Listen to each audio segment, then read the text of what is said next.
सांगली लोकसभेच्या विशाल पाटलाच्या प्रचारासाठी मी गेली 2-3 दिवस तालुक्याचा दौरा करत आहे।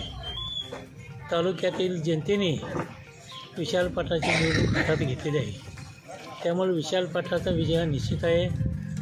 याच्या उलट संजय काकांनी गेल्या 10 वर्षात कुठलंही काम केलेलं नाही। संजय काकांनी गेल्या 5 वर्षात 29 कोटी रुपये त्याची इस्टेटीमध्ये वाढ केलेली आहे। पैसे मिळवणे, लोकांच्या जमिनी घेणे आणि स्वतःचा प्रपंच करणे ह्याच्याशिवाय काही काम केलं नाही। त्यांच्या कारखान्याचे ऊसाची बिलंसुद्धा त्यांनी अद्याप दिलेली नाहीत। त्यामुळे गेल्या 4 वर्षांमध्ये संजय काकाच्याबद्दल प्रचंड नाराज आहे। दुसरीकडे विशाल पाटलाबद्दल तिकिटामध्ये चिन्ह वाटपामध्ये जो अन्याय झालेला आहे त्याची सहानुभूती जनतेमध्ये प्रचंड प्रमाणामध्ये आहे। त्यामुळे विशाल पाटील याचा विजय निश्चित आहे।